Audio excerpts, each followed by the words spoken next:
Hey y'all, here's a little video tutorial about our final assignment. The first thing you got to find in your house is a nice window that we can turn into a stained glass window, and we really need to find one that light comes through at some point of the day. So hopefully you've got something good like that in your house that'll work. And down here is my basic kind of setup of supplies. Cardboard's the big one. Tracing paper, green plastic bag.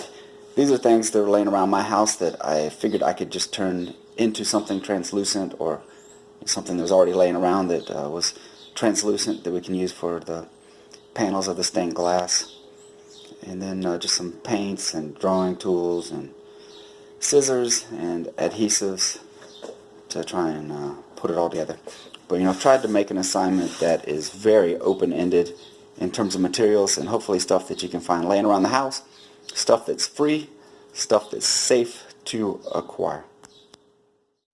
So for my stained glass slash chromotherapy station, I decided to go with the theme of resilience. Seemed like a fitting attribute for this time, something would be good to try and promote in people. So I thought of some objects that I thought might symbolize that and drew them on cardboard. So one is kudzu. It's this vine that just grows and grows and grows and so persistent and has such a sort of life force to it. And another one was a hammer. I thought that was a good symbol of just kind of like strength and power.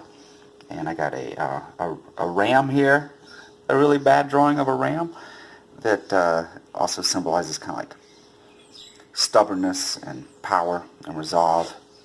And I thought having the moon and the sun in here would be a good symbol for just time passing and having that kind of patience that time can bring to this. And thought that resilience also took a certain faith that is worth pushing through to get to a better time.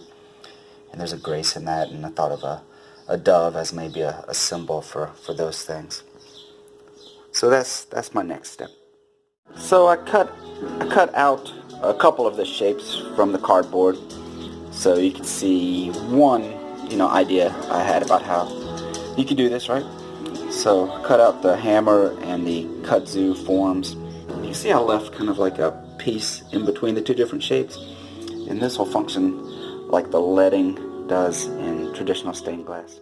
Okay, so here you can see how I used the first layer of cardboard that I cut out as a stencil, trace that onto the bottom piece and cut out the same shape on the bottom piece.